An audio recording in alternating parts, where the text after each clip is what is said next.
Okay.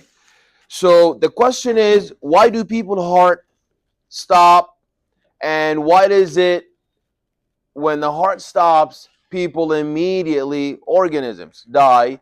It's because the heart is the pump that generates the pressure gradient.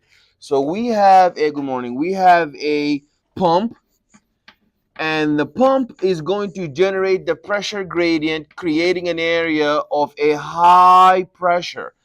To increase the high pressure at one side of the circulation is going to ensure that the blood compartment is going to flow from an area of a high pressure to an area of a low pressure. So circulatory shock means that we're no longer able to maintain that pressure gradient. I mean, what would allow your heart to spin around, to go to the lungs, from the lungs back to the heart, from the heart to your tissues, from the tissues back to the heart again, and then to the lungs? This spinning, this circulation is maintained by the pressure that the heart generates. So your heart is a pump where there is high pressure, and the pump is going to pump through these blood vessels, these conduits known as blood vessels. So we have blood vessels, and the blood vessels are going to allow for the blood to move from an area of a high pressure to an area of a low pressure, from an area of high pressure to an area of a low pressure. Okay, so area of a high pressure, area of a low pressure. Is that clear? So what does the heart do? Can somebody recap for me? Yeah, so it's a pump that is responsible for generating what kind of gradient? Pressure gradient. Without this pressure gradient, fluid is not moving. A fluid will never move except from an area of a high pressure to an area of a low pressure. This is basic biophysics of fluids. If you turn on that water faucet, why did the water come out of the faucet? Because the pressure was high inside there, and then it came out through the tube. So if you look now, I have a heart, and the heart created high pressure, and it moved to my tissue. So my tissue is a compartment that has a low pressure. So the blood is going to flow from my heart through my blood vessels through the tissue compartment. So we must recap what is the circulatory system. Who remembers what's the circulatory system and what's the difference between circulatory system and cardiovascular system? Who remembers? Well, we have three things we need to worry about. Number one, we have the blood fluid. What are we pumping? Are we pumping water? Are we pumping lymph? We're pumping blood compartment. So this blood fluid, and we have a heart, and we have the blood vessels through which the blood is flowing. We have the blood vessels. Two of those make up a system, and the three of them combined make up another system. So, who are the first two that make up a one system for me? Yeah, so nope, it is not the blood and the heart. Excellent. So, the heart and the blood vessels make up one system for me known as? Excellent. So, heart is cardio, and blood vessel is vascular. So that's a cardiovascular system. But it's empty. There's nothing flowing inside it. Once we have blood flowing inside the heart, when the heart is full of blood, when the blood vessels are full of blood, then what do we call that now? Excellent. So the circulatory system is the combination of the cardiovascular system and the blood, and this is your circulatory system. Okay, so we have already mentioned that the blood is a fluid. The blood is a fluid. The heart is a pump. The heart is a pump. And the blood vessels are the conduits, the tubes the tubes. And we mentioned last week that the heart is made up of a special type of tissue, and the blood is made up of a special type of tissue, and the blood vessels are made of a special type of tissue. What's the name of the tissue from which our blood is made? What kind of tissue is that? Well, you only have four tissues, right? Epithelial tissue. Is the heart epithelial tissue? Then you have nervous tissue. Is the heart nervous tissue? It's not. Then you have muscular tissue. Is the heart muscular tissue? The heart is muscular tissue. The heart goes to the muscle, yes, and provides the muscle with oxygen and nutrient and removes waste. But is the heart muscular tissue? Is the heart, what's left now? There's only one left now. Cardiac tissue is a muscle tissue. There's three types of muscle tissue: smooth muscle, cardiac muscle, and skeletal muscle. What's the only one that's left? The heart, the blood. Yeah, the heart is cardiac tissue, but the blood is what type of tissue? What's the only one that's left? It's not epithelial tissue, it's not muscular tissue. The blood is not epithelial tissue. The blood is not muscular tissue. The blood is not nervous tissue. What's the only one that's left? Endothelial. That is a type of muscle, smooth muscle. Endothelial, that's the blood vessel. That smooth muscle system. What's the only tissue that's left? There's only four tissues in your body.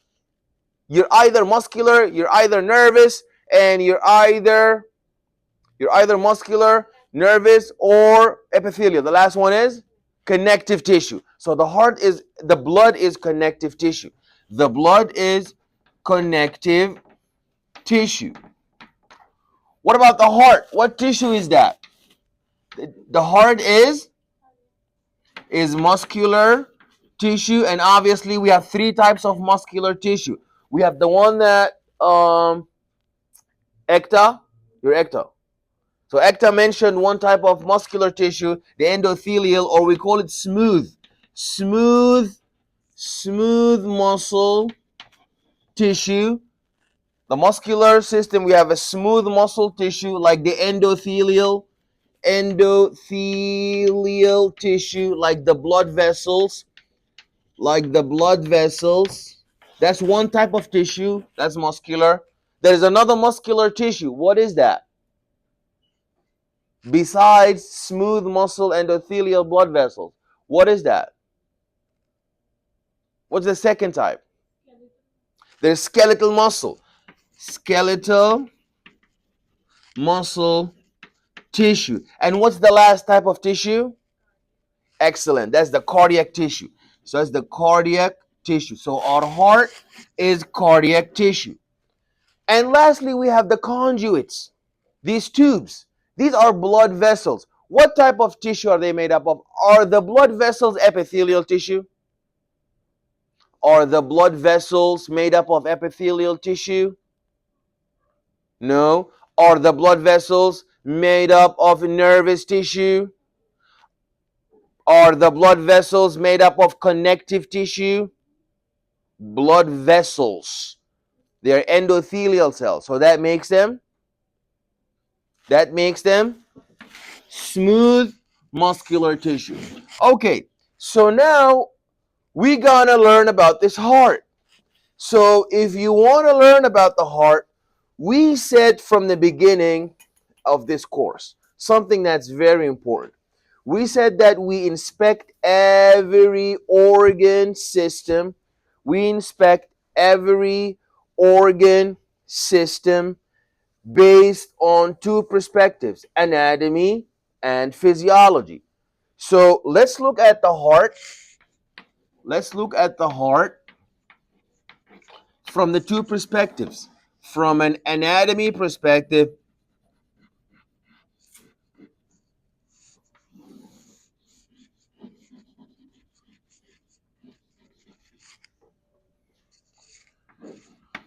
anatomy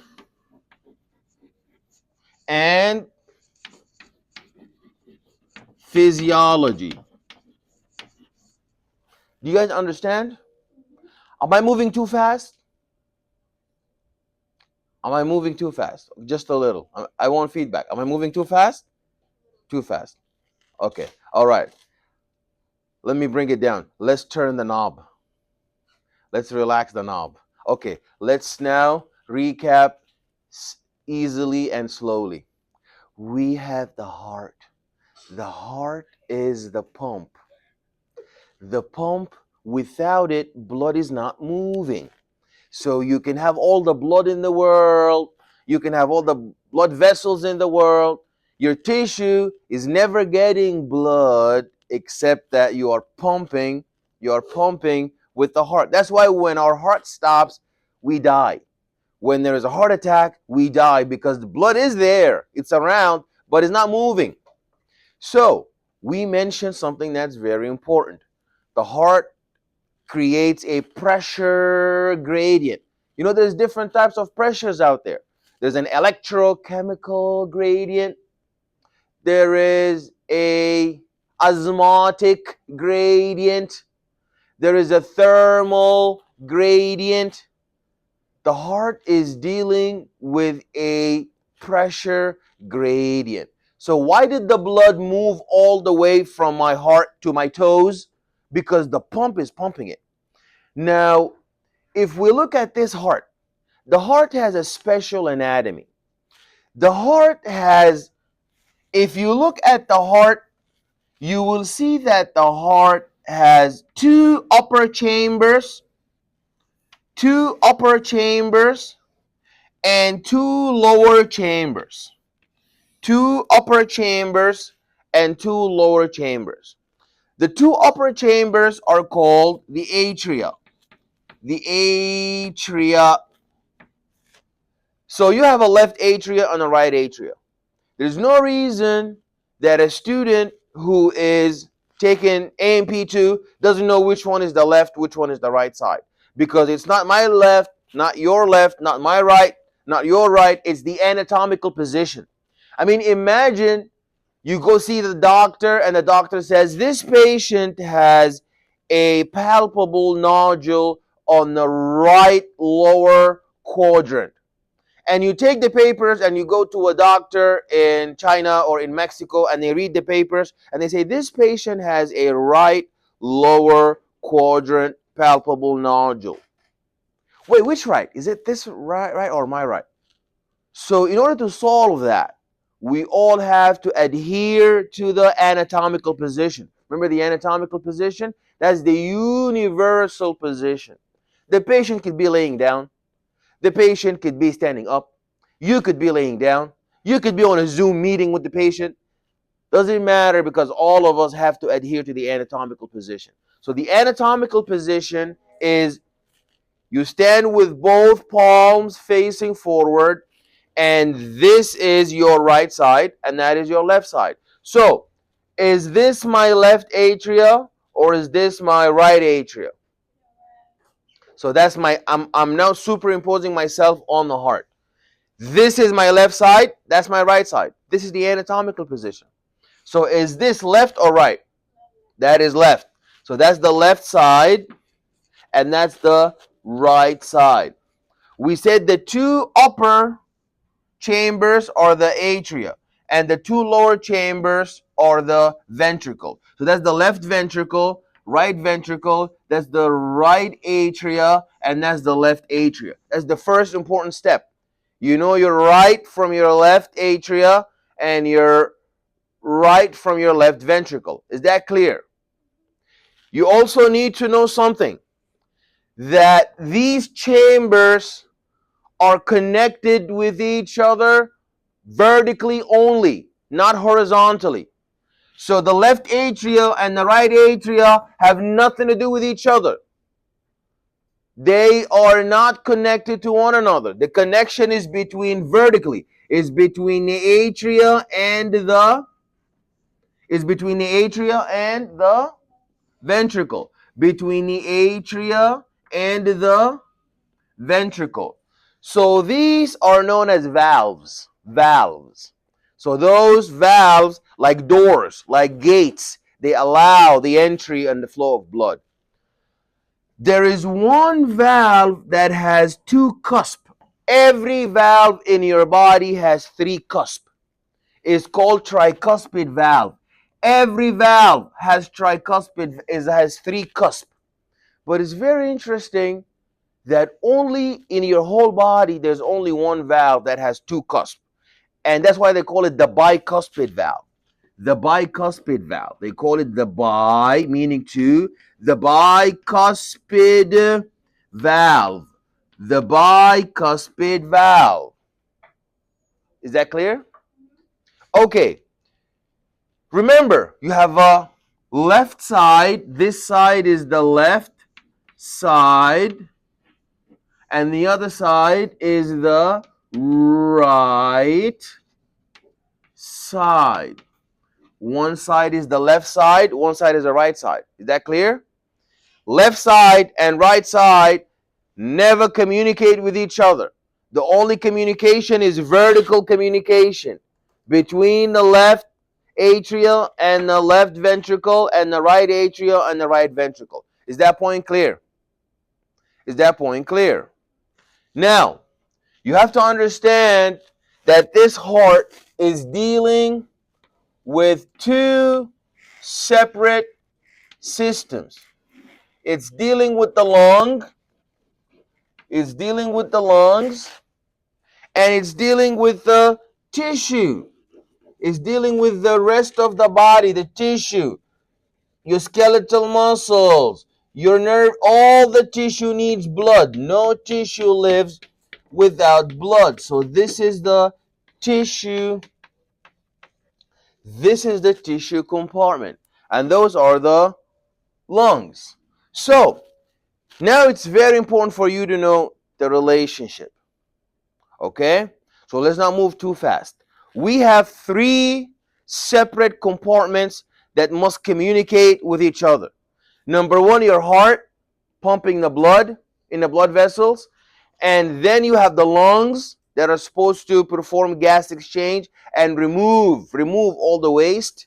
And you have the tissue that needs the oxygen. Your muscles, your nervous system, your immune system, your digestive system, all of these systems, they need the blood. So let's look at how they work.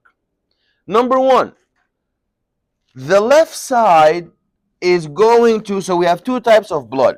We have red blood and blue blood. Red blood means that the blood is fresh. Let me redraw this. Let me redraw this.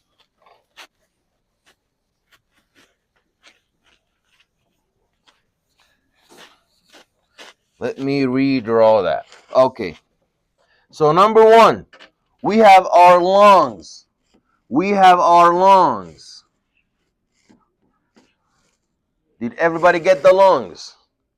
We have our lungs. Then we have our left atria. So the blood that is rich, so let's assume that red blood is rich in oxygen and poor in carbon dioxide. So red blood has a lot of high partial pressure for oxygen. So that's the blood that we want, is rich in oxygen, rich in nutrients, and is poor in carbon dioxide. It's going to go into and enter the left atria. Once we are in the left atria, what kind of valve do we have between the left atria and the left ventricle?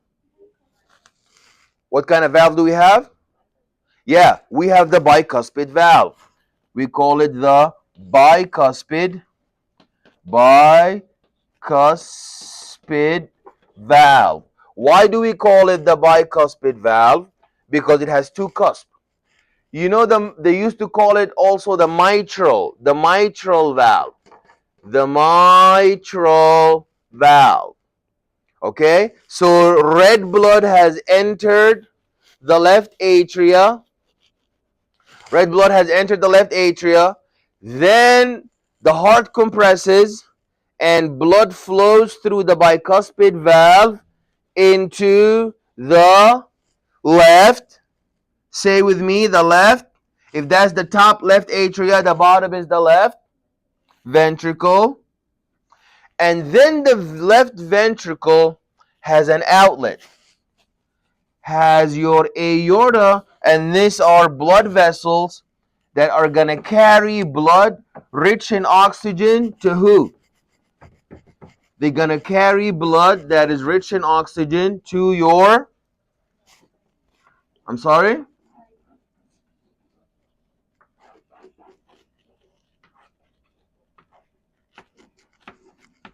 What is this?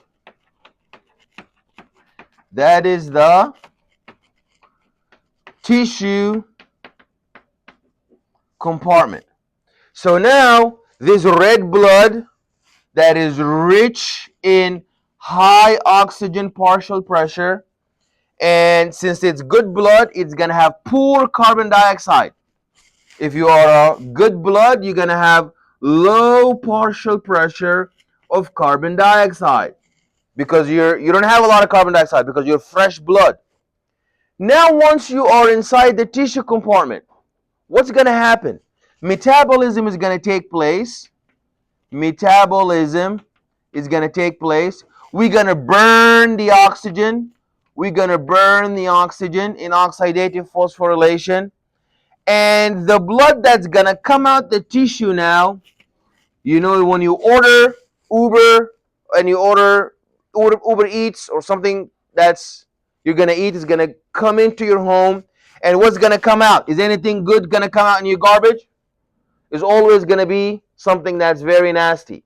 So always the tissue, after using rich oxygen blood, poor carbon dioxide blood, now it's going to be reversed. Now the carbon dioxide partial pressure is going to be too high, and the oxygen partial pressure is going to be too low. The oxygen partial pressure is going to be very low. So now we need to send this back to the lungs. But we don't go to the lungs immediately. Where do we go? We don't go to the lungs immediately. Where do we go? We go to the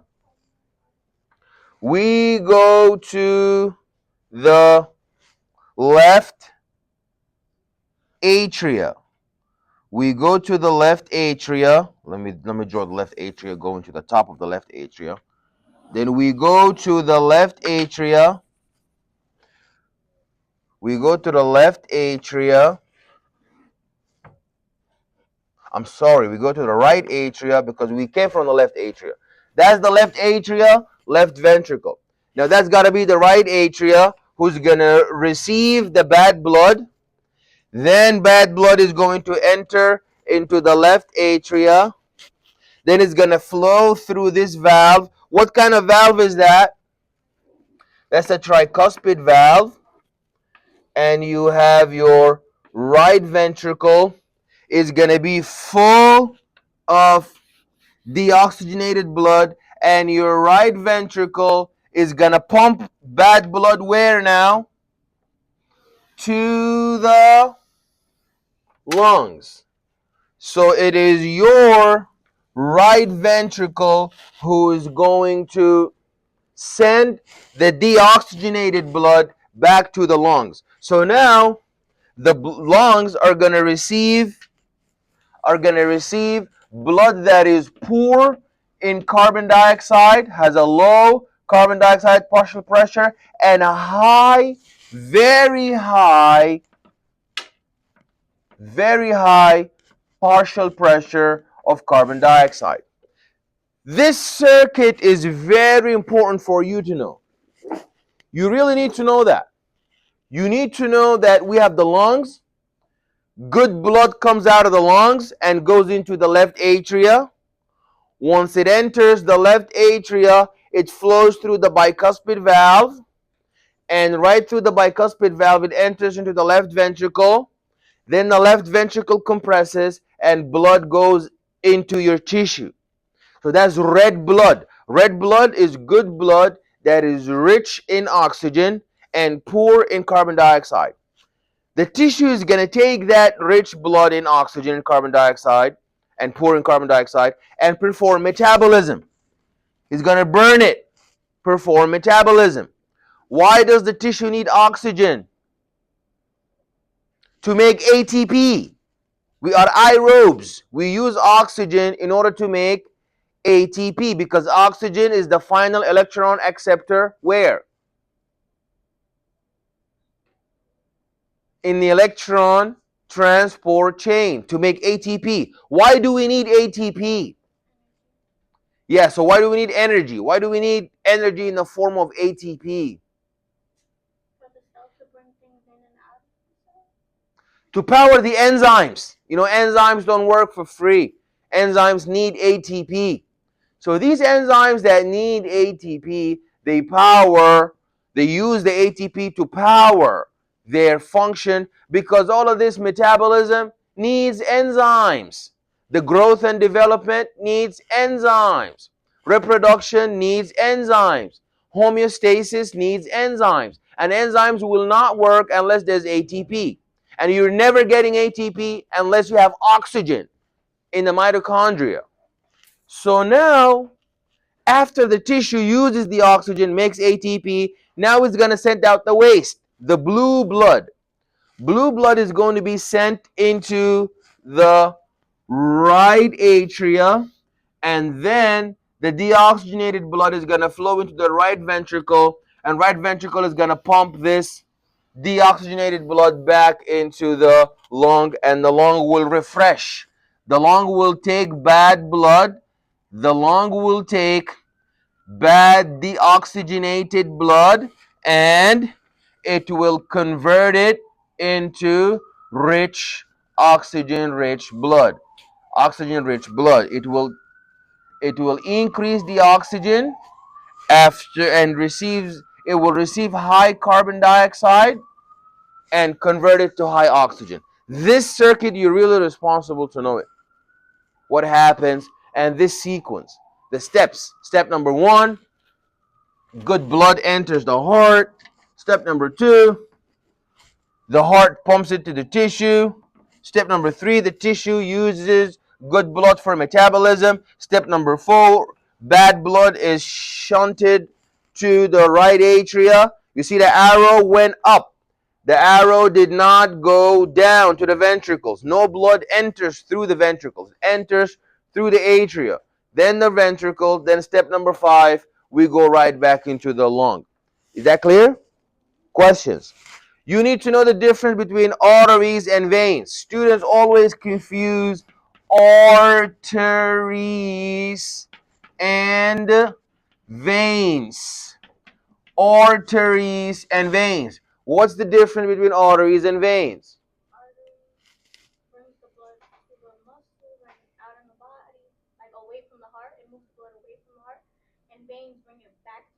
Excellent. So in the past, students used to think arteries carry oxygen rich blood and veins carry oxygen poor blood. Is that true? That is not true because I will show you now. If you look at, so all of these are blood vessels. All of these in greens are conduits. Those are blood vessels. Those are blood. If you are connecting between the lung and the heart, you're a blood vessel. If you are connecting between the heart and the tissue, that's a blood vessel. If you are connecting between the tissue and the heart, that's a blood vessel. If you're connecting between the heart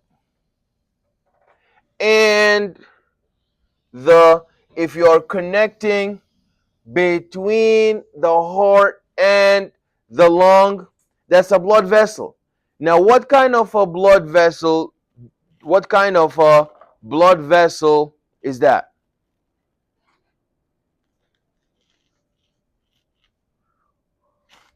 What kind of a blood vessel is that?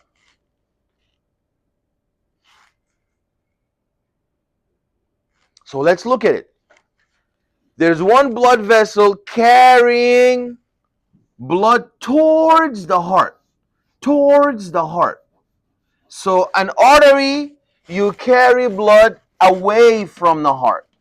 Away from the heart. Let's assume that's a heart.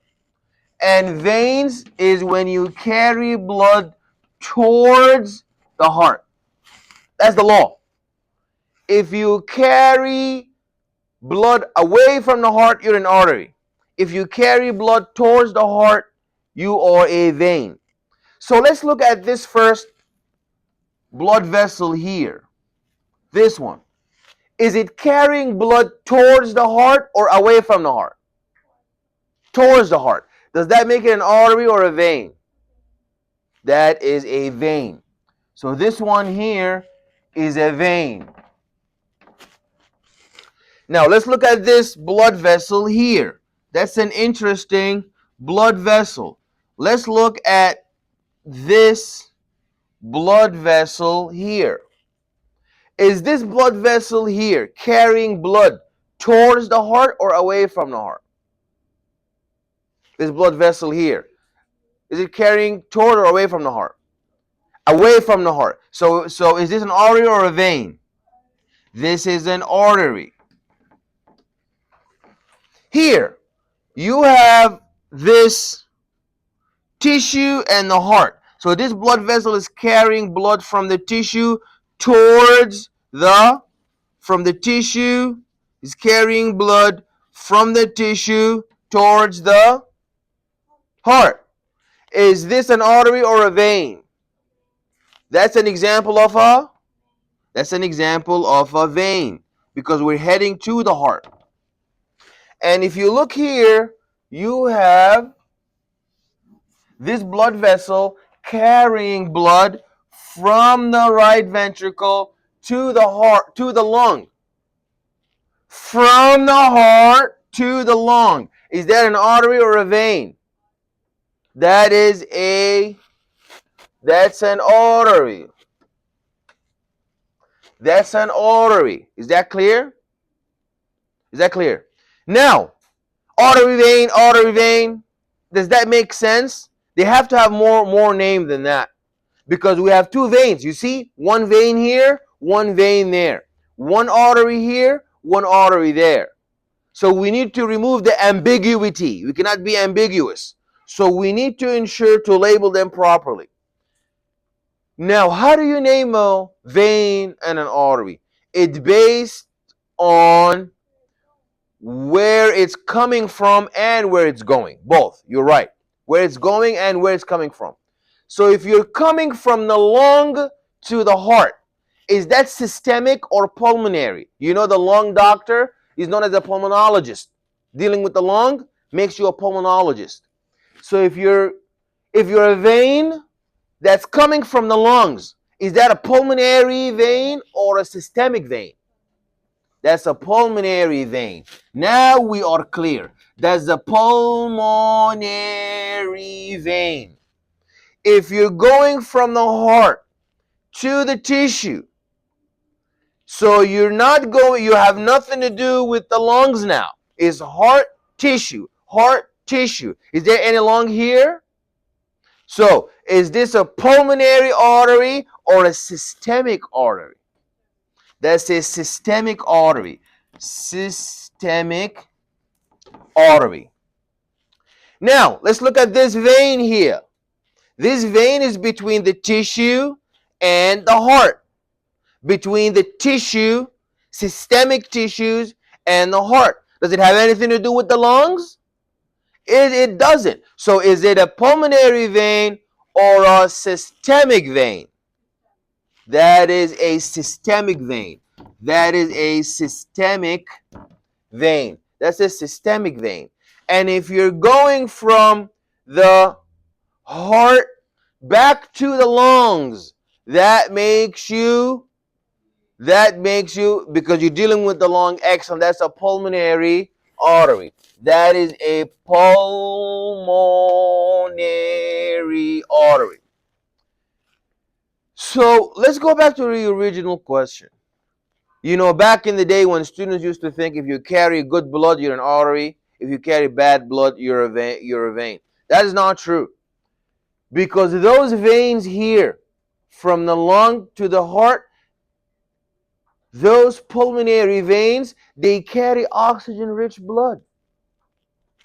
Those arteries here, from the heart to the tissue, the systemic arteries, they carry oxygen-rich blood.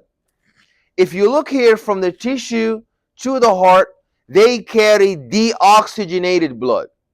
Oxygen-rich blood is known as oxygenated blood. Oxygenated blood, we have oxygenated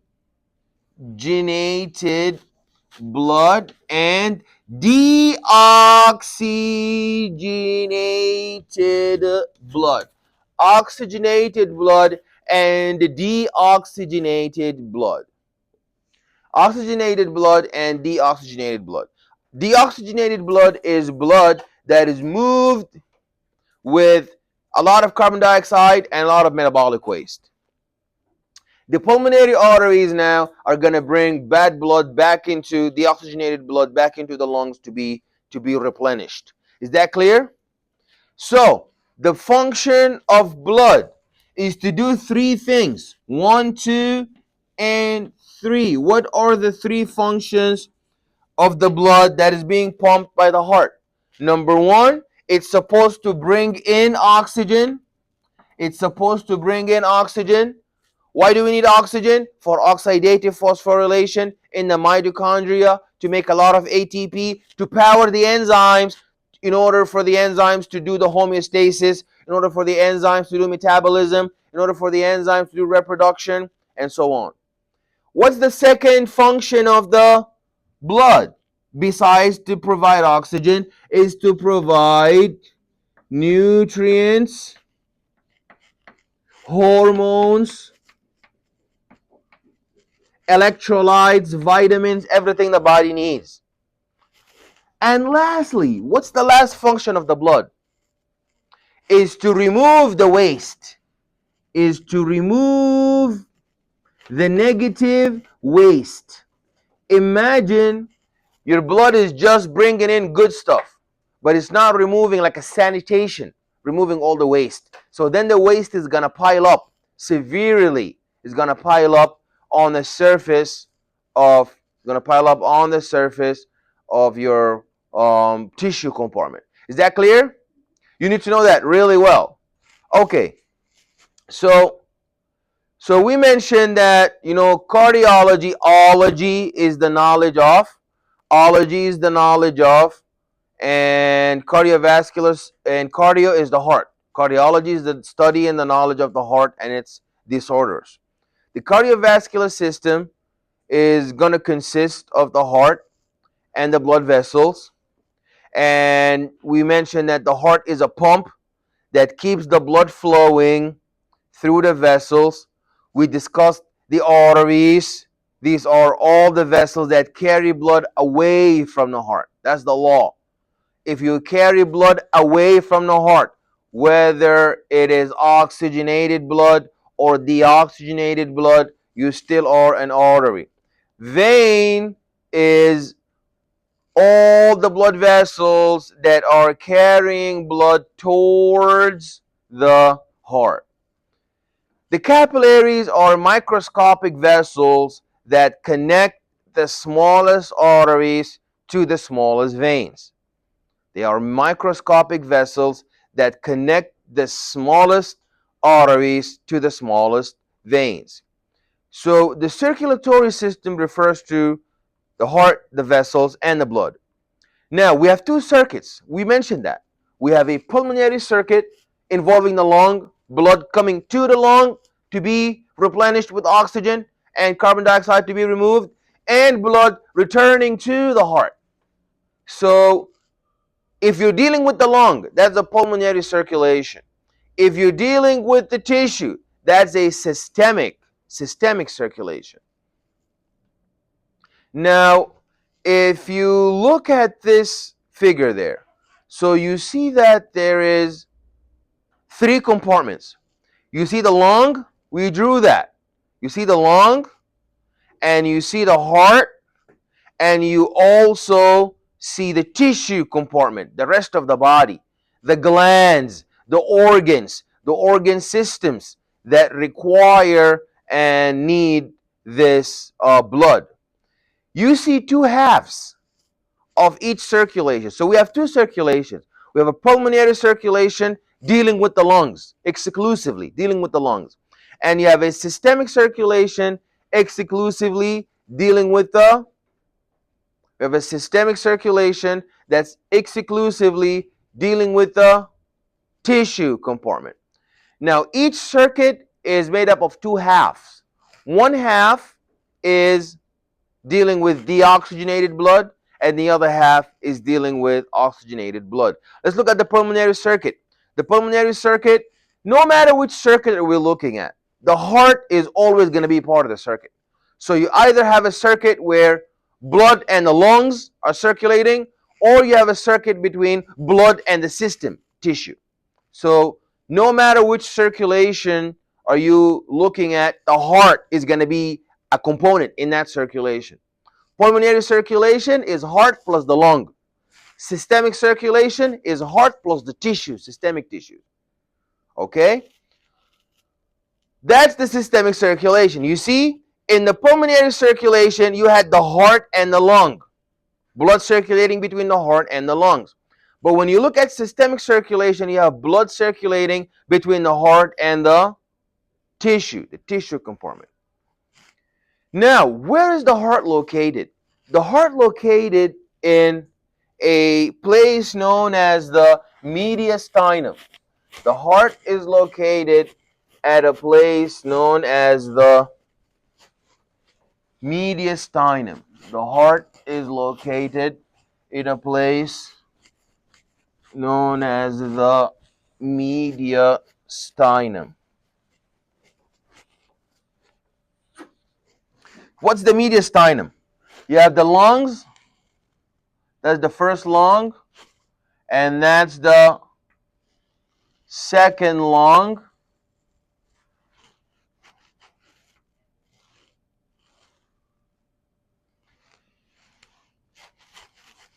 You know, they say between the two mountains is a what? Is a valley, right? The valley is between two mountains. So if you look at the heart, where is the heart placed? The heart is placed between, so that's the first lung, and that's the second lung. Between them is this gap here, in which you have your heart, situated right in the middle here. What's the name of that gap area? That cavity in which you have your heart. So you have the two lungs, between them you have your heart. What's the name of this place? So this is known as the pleura. This is the pleural cavity.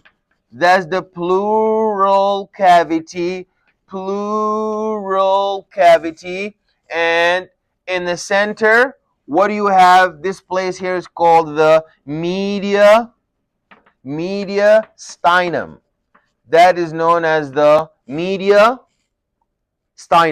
What's the name of the place between the two lungs in which the heart is sandwiched? The heart is sandwiched in this cavity here between the two big lungs. What's the name of the cavity?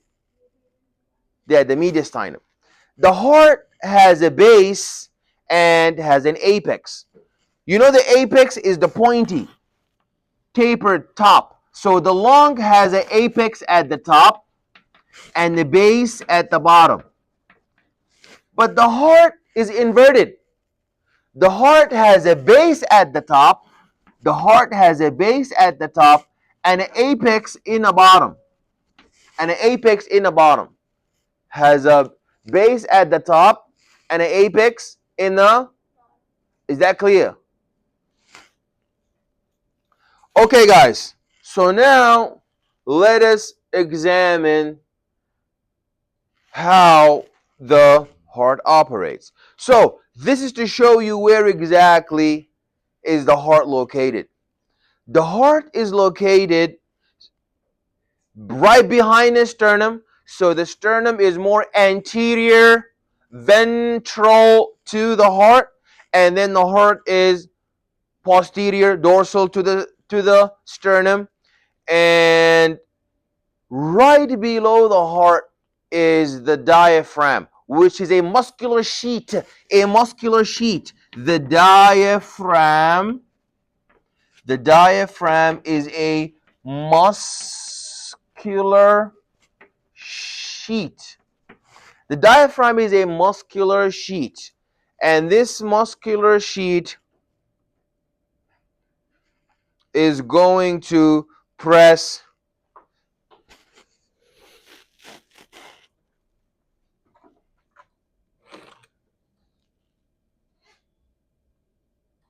you have this diaphragm that is pressing against the heart, and this is your pleura. Now, there's something very special you need to know about the heart, and that is the heart is, imagine that you have a balloon. Imagine you have a balloon full of water. Can everybody picture with me and imagine with me that you have this big balloon? You have this big balloon that is full of water. Is that clear? Then this big balloon, you put your fist on the balloon full of water. So your fist now is like that. What's going to happen to the balloon? The balloon is going to take the shape of your fist, like that. True or false? So this is the balloon full of water. That's the balloon full of water. And that's your fist. This is your balloon full of water. And that is your fist on it. This is your fist. What do you notice happened to the balloon? It took the shape of your fist. So now your heart is the same thing.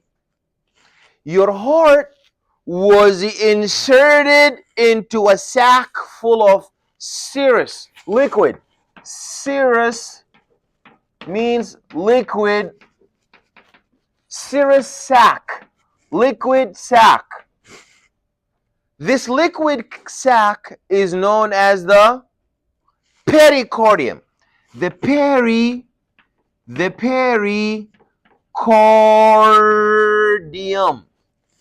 This liquid sac is known as the pericardium. You inserted your heart like a fist. So this is the heart. Now, let's look at this pericardium. The pericardium will now have two layers. One layer that is away from your fist, away from the heart, and that layer we call it parietal. Parietal pleura. That is the parietal pleura. And one part that is touching, one part that is touching your heart. You see this zigzag line, the part of the balloon full of water that is actually touching your heart, touching your fist. We call that the visceral pleura. The visceral pleura. So visceral if you're touching, parietal if you're away. This is, by the way, happening in all your organs. For your not visceral pleura. That is not pleura. That is pericardium. This is the parietal pericardium, and this is the visceral pericardium. You see the same thing with your lung. The lung has parietal pleura, visceral pleura. The heart has parietal pericardium, visceral pericardium. The abdomen has visceral peritoneum and parietal peritoneum. Tomato, the same thing. You have a liquid serous sac surrounding your organs to protect them from damage, like a cushion to protect them from damage. So do you see there now? Do you see there? You see the sack full of water? Does everybody here see the sack full of water? This is the sack full of water, and You see the lung has a pleura, so parietal pleura, meaning that you are the part that's away, not touching the organ. And visceral, meaning you are touching the organ. So we have, this is the heart, it has the, this is your thoracic cavity. So now it's going to show you the heart. There you go, look at your heart.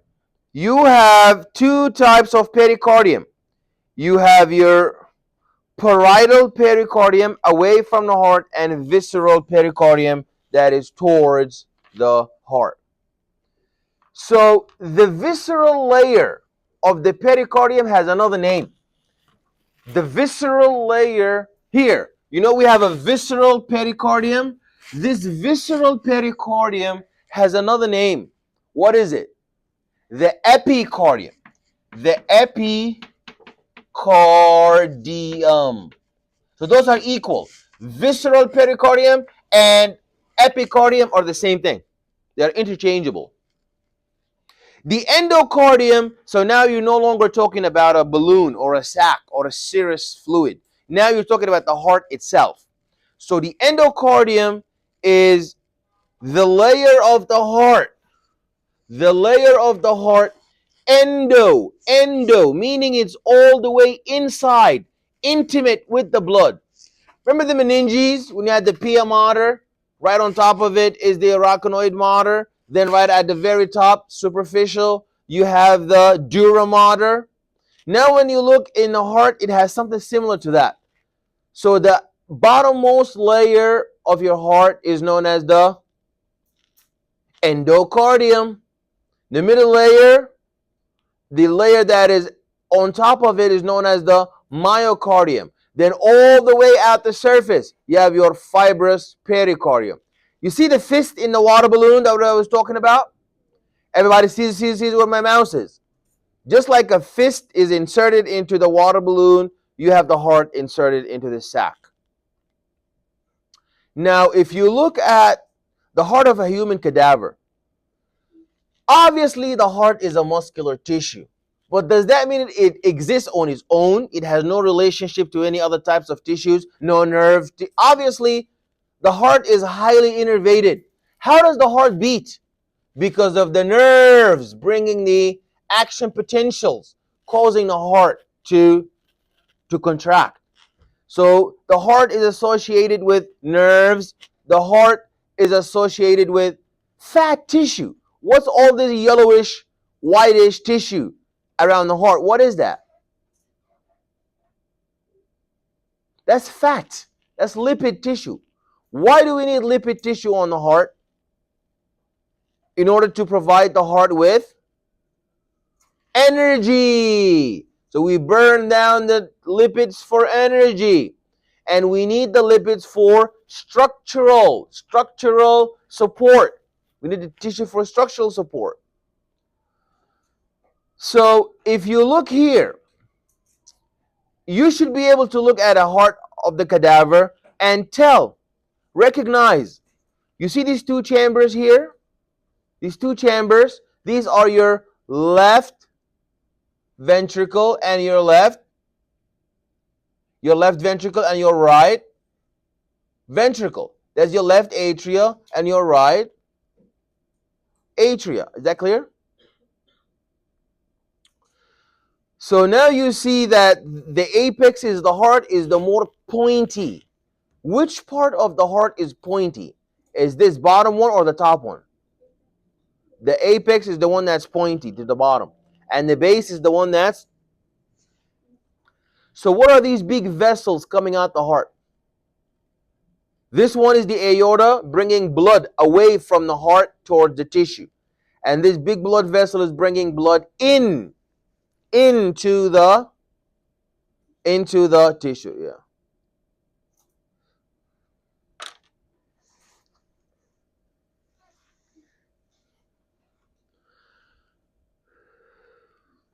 There are two superior chambers that receive the blood returning to the heart, and they are separated from each other by the interarterial septum.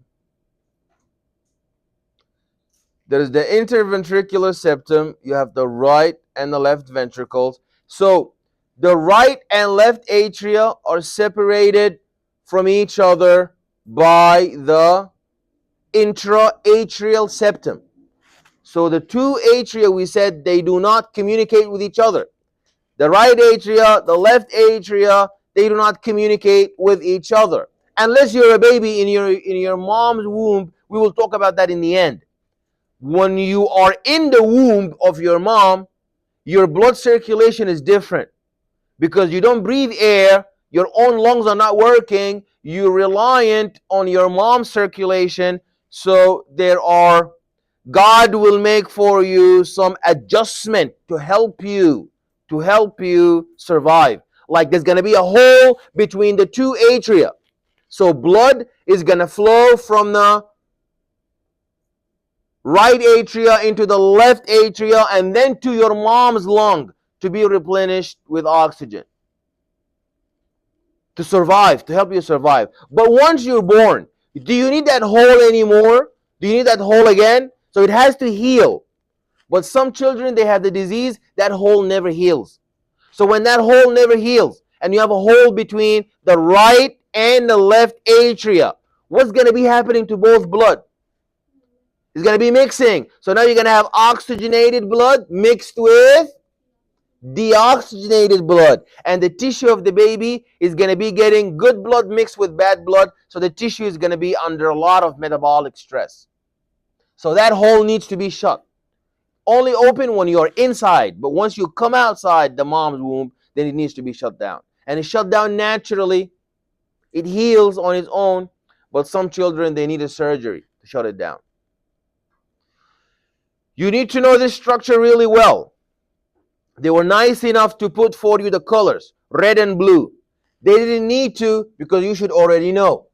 Just by looking at this, yeah, like that. If you look at this here with no colors, no red and blue, you should be able to tell me this blood vessel, is it red, carrying red oxygenated blood, or is this vessel carrying deoxygenated blood? It's not a secret. It's not challenging to know. It's very obvious. So this one here is the aorta, and the aorta has two sides. It looks like three, but they are the same in purpose because they're all going up. The three of those three branches are going up. Going up where? The roof, the ceiling?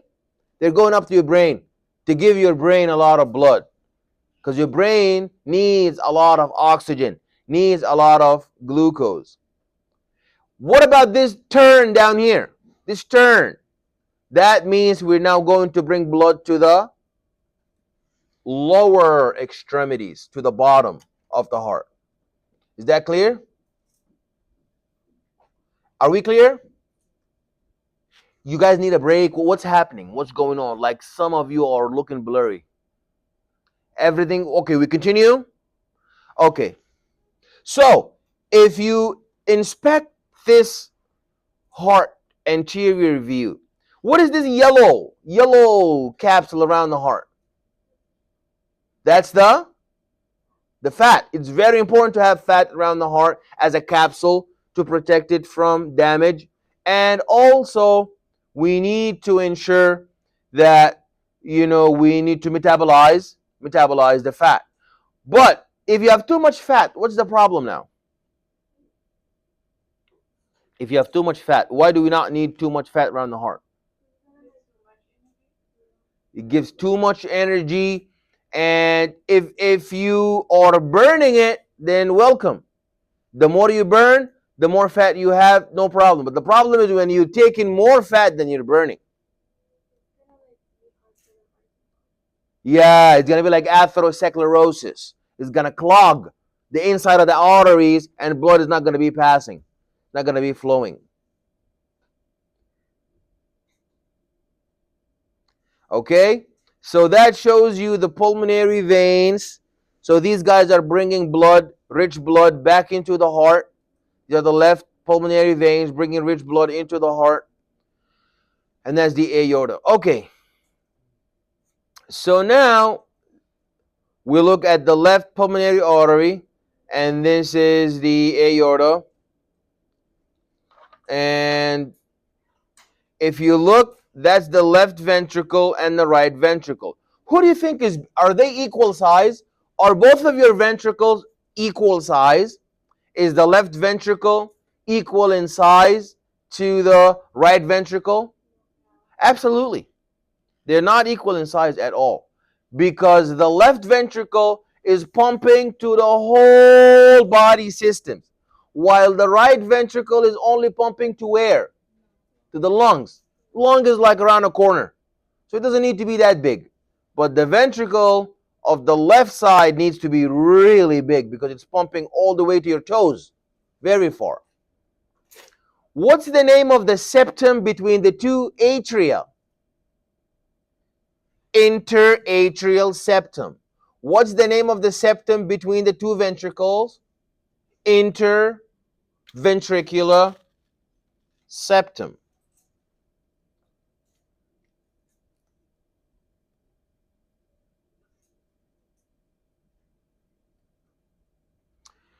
So, from the name is very interesting.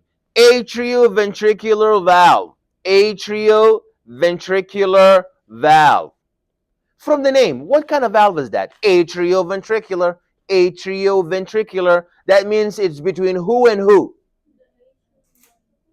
Between the atria and the ventricle. But remember, we have two of those, two atria, left and right, two ventricles, left and right.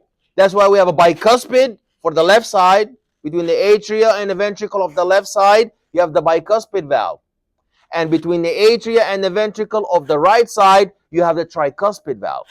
That's the one we drew there. That's the bicuspid valve between left atria and left ventricle, and a tricuspid valve there between right atria and right ventricle. Why did they call the left bicuspid valve mitral? What's mitral? Because back in the day in the church, the mitrals, the bishops, used to wear a hat that has two cusps on top of it. So they thought that's similar to the bicuspid valve. So the person who wears it is called the mitral, the mitral. So now, they named it after that. So they said that's the mitral valve. You need to know the tendonous cords. The tendinous cords. The chorda tendineae. The chorda tendineae are like a parachute structures to hold the valves from reflux. These valves are supposed to be one way. That valve over here is supposed to allow blood to only go down. Is it allowed to make blood to go back? Is it supposed to allow blood to go from the ventricle to the atria? No. The blood is only supposed to go from the atria to the ventricle, not from the ventricle to the... But some disease will happen to the very elderly people. What happens in that disease? The valve reflux. So blood is now going to mistakenly flow back. Instead of going only from atria to ventricle, it's going to leak back. And once it leaks back, it makes a lot of blood, and then it comes back even more down. So the amount of blood is going to accumulate severely in the heart. That's going to increase the cardiac pressure. The cardiac output is going to increase. And then the size of the heart is going to increase severely. It's going to be called cardiomegaly. Why does the heart muscle increase in size? When you go to the gym and you lift the dumbbells, the bicep gets bigger in size. Why? To counter this stress that you are putting it to. You're really stressing it. Same thing in the heart. If you're adding too much blood due to the defective valves, the muscle is going to realize, I need to pump stronger, I need to pump harder. There is a lot of extra leakage of blood, so the heart size is going to increase. So when you do an x-ray to these patients, what are you going to see? You're going to see their heart is enlarged. So who protects the valves from reflux and going back? The papillary muscle is at the bottom of the heart. But there is parachute. Yeah, these parachutes are holding them from opening back up. They just keep them shut so they only open down. These are known as the parachute structures are known as what? What are the parachute structures known as? The chorda tendineae. Now, these are one types of valves. You have to also see that you have valves here. Right here. There's a valve here. There is a valve right here. There is a valve here. What's the name of this valve? Now, this valve is not between an atria and a ventricle. The valve is not between an atria and a ventricle. The valve is between the ventricle and what? The valve is between a ventricle and what? The valve is between a ventricle and what?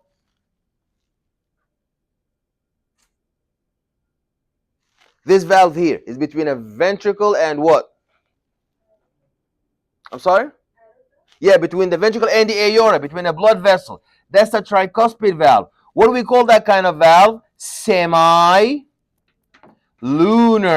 valve. Is the only semi-lunar valve we have between the left ventricle and the aorta? That's the only one? Is that the only one? No, there's another one where? Here.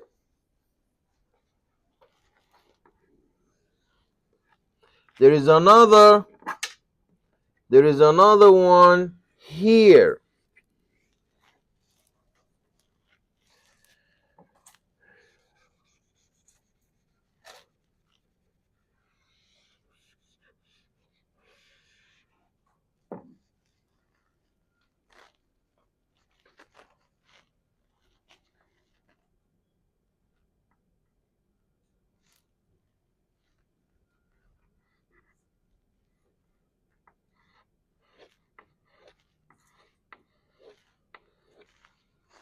Look now.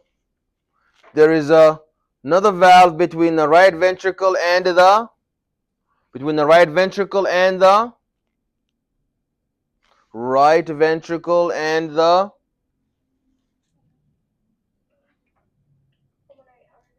between the right ventricle and the pulmonary artery. And what kind of valve is that? That is a semi-lunar valve. That is a semi-lunar valve. Is that clear? So now, look at your valves. You see the mitral valve has only two cusps.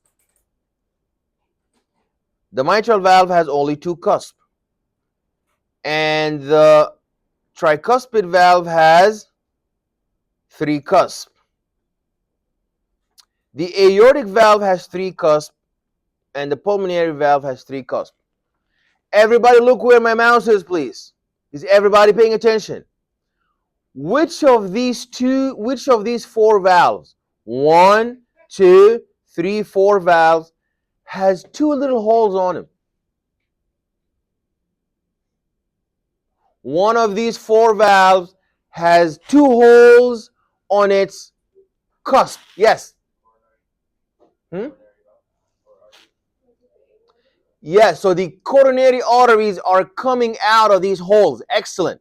But my question was, what's the name of the valve through which these holes and coronary arteries are coming out of? No, that's not the pulmonary valve. That is the aortic valve. You see, this is the aortic valve, and there is two little holes. So it was very nice that your classmate mentioned something really, really interesting to us, and that is the coronary arteries are coming out these two little holes. So what does that mean? That means when that aortic valve opens, are the holes open or closed? Look at this picture. When the valve is closed, the holes are open. When the valve is open, the holes are going to be compressed and shut down. Do you get that point? So the aortic valve has two outlets for the coronary arteries. When the valves are shut, the holes are open. When the valve is open, the holes are shut. What does that signify?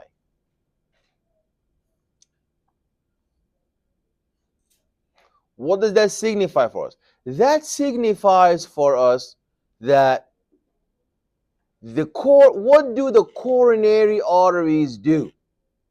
What are the coronary arteries responsible for doing? What are the coronary arteries responsible for doing? Coronary arteries are responsible for, we mentioned that last week. We said corona. They call them the coronary corona arteries because they are responsible for, like a crown. They are so important that they call them the crown. The crown. Why are they the crown? Yes, please.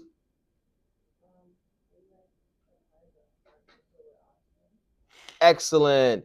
Because they are responsible for providing nutrition and support for the heart itself. They are responsible for providing support and nutrition for the heart itself.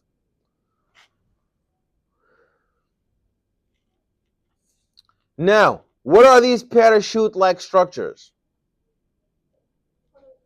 These are the quarter tendineae. And what is the name of the muscle that they attach to?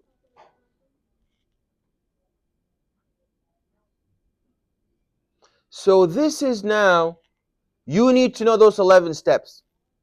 That is very, very high yield. You need to know those 11 steps. So the blood is going to enter the right atrium from the superior and inferior vena cava. You see, that's your superior and that's your inferior vena cava. The blood in the right atrium is going to flow through the right atrioventricular valve. Then there's going to be a contraction of the right ventricle. It's going to force the pulmonary valve to open. Then the blood is going to flow through the pulmonary valve into the pulmonary trunk. Then the blood is distributed by the right and left pulmonary arteries to the lungs, where it unloads carbon dioxide and loads oxygen. The blood is going to return from the lungs via the pulmonary veins to the left atrium.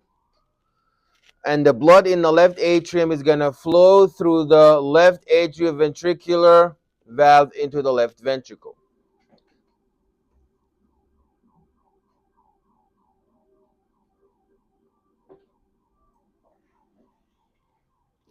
So the blood is going to flow through the aortic valve into the ascending aorta, and the blood in the aorta is distributed to every organ in the body where it unloads oxygen and loads carbon dioxide. The blood is going to return to the right atrium via the vena cava.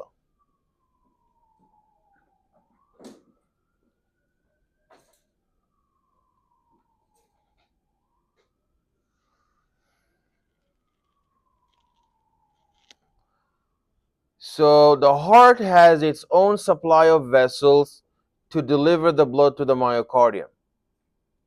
That's the coronary circulation.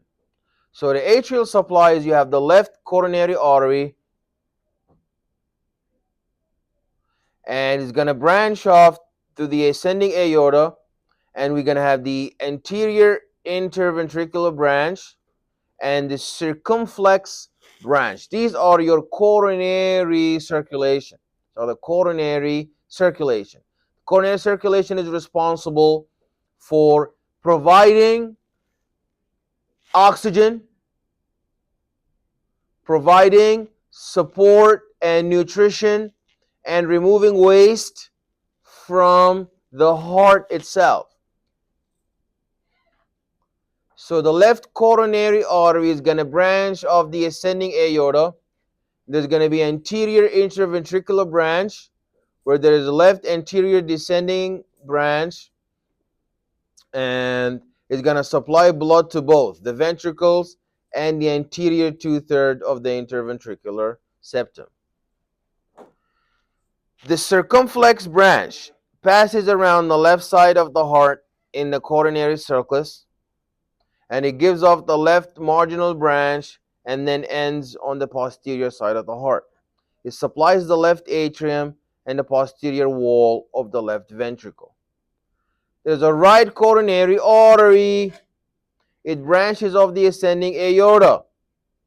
It has a right marginal branch, and the right marginal branch supplies the lateral aspect of the right atrium and the ventricle.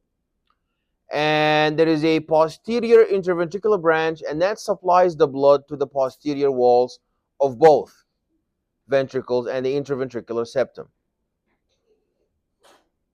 So this is the left coronary artery. Good God, you guys. Is everything okay? Do you need a break? Okay, so let's do lab. Let's do lab. Let's get the microscopes. Where are the microscopes? Let's do lab. Let's look at heart tissue. Let's look at heart tissue.